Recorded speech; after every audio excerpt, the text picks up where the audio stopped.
There are lots of good reasons Jamaican police and soldiers should not be going on any plane or craft anytime soon to Haiti. On the other hand, there are compelling reasons they should. Good day. Thank you for joining us for this, the 83rd episode of the Frankly Speaking Jamaica podcast. Desmond Richards says on the Office of the Director of Public Prosecutions, and Winnie Anderson Brown turns to independence. First, my commentary, frankly speaking. The government of Jamaica has pledged up to 200 security force members to go to Haiti, that is in the grip and control of vicious armed gangs and pervasive lawlessness and lack of government control. Frankly speaking, the main problem in Haiti is the violence and corruption. Same here in Jamaica, many would say. Only there it has reached a stage where the government itself, lacking legitimacy and collapsing, is unable to control the violence. Gangs now control nearly all of the capital, Port-au-Prince. The gang members, some of them united in a truce, rape, beat, steal, and kill at will. So far this year, they have kidnapped more than 1,000 people for ransom, a growing enterprise there. And yet, the murder rate in Haiti is lower at 13 per 100,000 than it is in Jamaica at over 50 per 100,000. Look at it this way. The highest number of people murdered in Haiti was last year with slightly over 2,000. But their population at nearly 12 million is 4 times the size of Jamaica's, where we kill more than 1,000 every year. Frankly speaking, simply on the need to reduce violence, you'd think that the security force members in Jamaica would be more needed here in Jamaica than in Haiti. It's bad in these parts, Jamaica I mean. Just over the weekend, 3 people were shot dead and 6 wounded in an incident at a dance in one neighborhood in East Kingston. Now, there were several other murders, of course, but 2 mornings after that East Kingston event, a policeman was shot and killed and his gun stolen in a little district in Clarendon. Remember, we are not at war. Frankly speaking, I support the people of Haiti, and I support a multinational force going there to help restore order, make their long-delayed elections possible, and set the basis for governmental services to resume and people to start living some sort of normal life.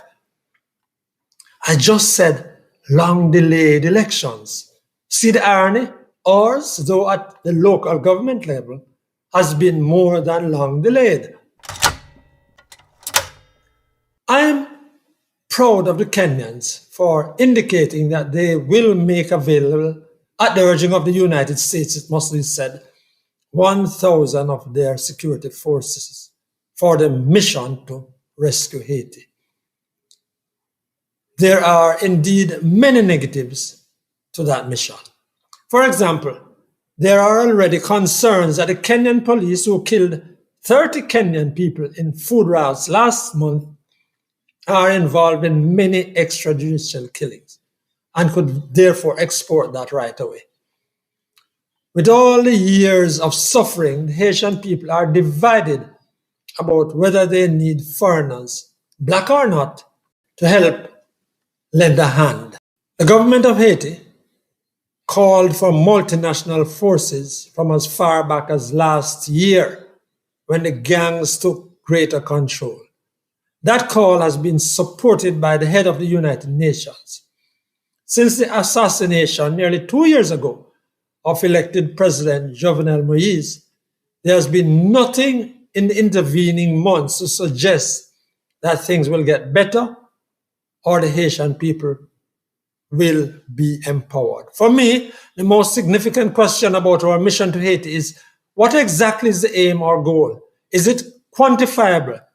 Who or what is the fight against, and what will constitute successful completion of the mission? I don't buy the racist line that says Haiti is doomed to descend into a quagmire of violence, corruption, hopelessness, and poverty, and should be left alone.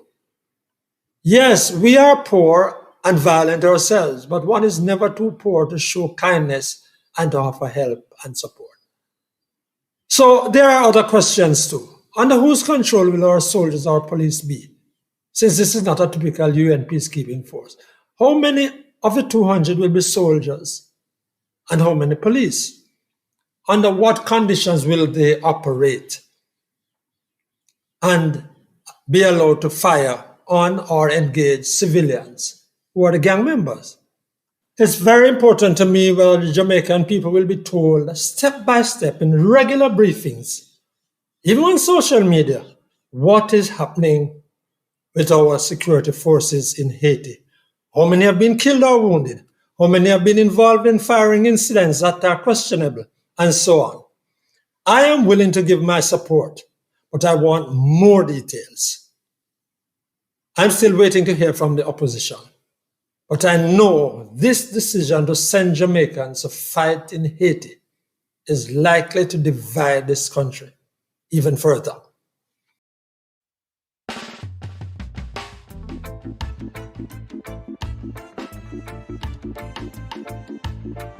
Here now is Desmond Richards. So, the Prime Minister has told us that it is now up to the Director of Public Prosecution to decide whether or not she is going to take up the position or to continue as Director of Public Prosecution. No, that is not so at all. When they went to the Parliament and changed the Constitution, that by itself is a breach of contract, breach of the Director of Public Prosecution contract, because no consultation was held.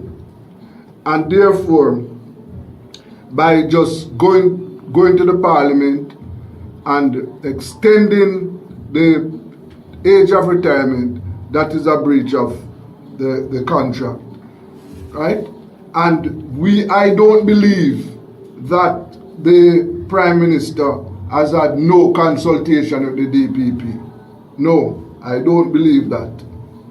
Because the Prime Minister is fully aware of what he is doing.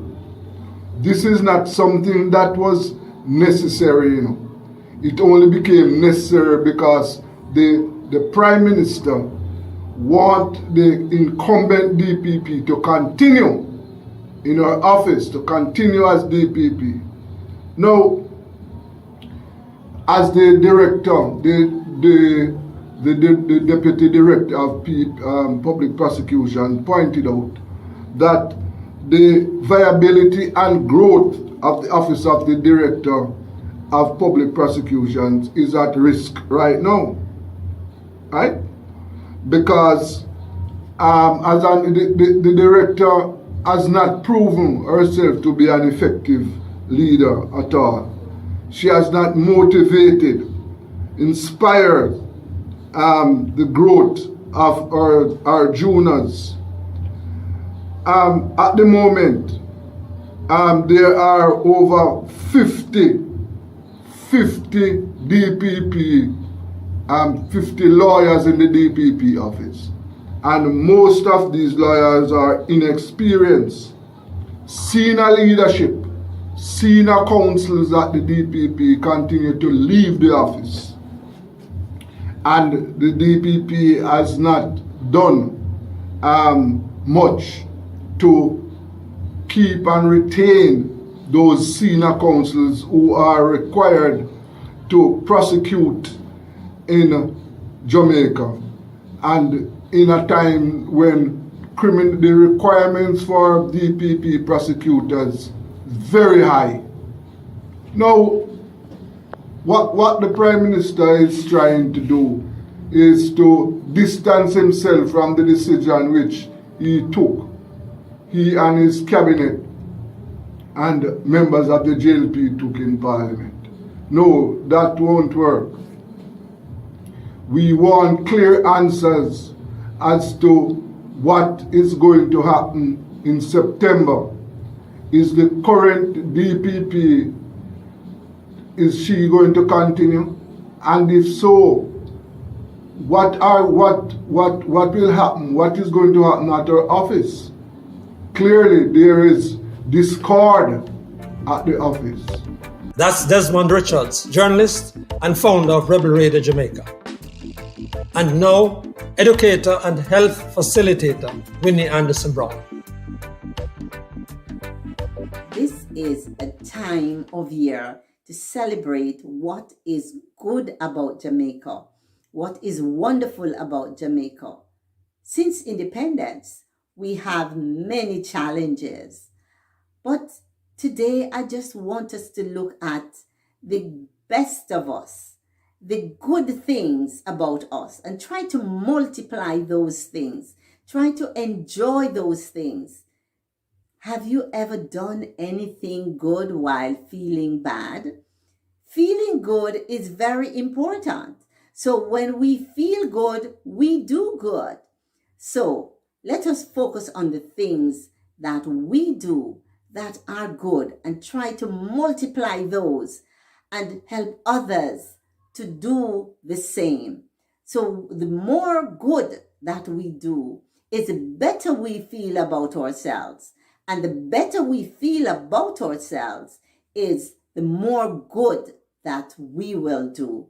So I encourage us to find something good and great to celebrate. Smile with our neighbors. Tell a good story. Share whatever we have. And remember that together we are strong. Together we are powerful. And together as a nation, if we will only focus on the good in us and multiply the good in us, we can be a force for good. And as we enjoy independence, let us remember the good in us. That is what will help to make us even better. That's Winnie Anderson Brown. Thank you for joining us yet again on the weekly Frankly Speaking Jamaica podcast. Please like, share, and subscribe if you haven't done so yet. On behalf of Desmond Richards and Winnie Anderson Brown, I'm Franklin McKnight, wishing you a safe and happy independence. Until then.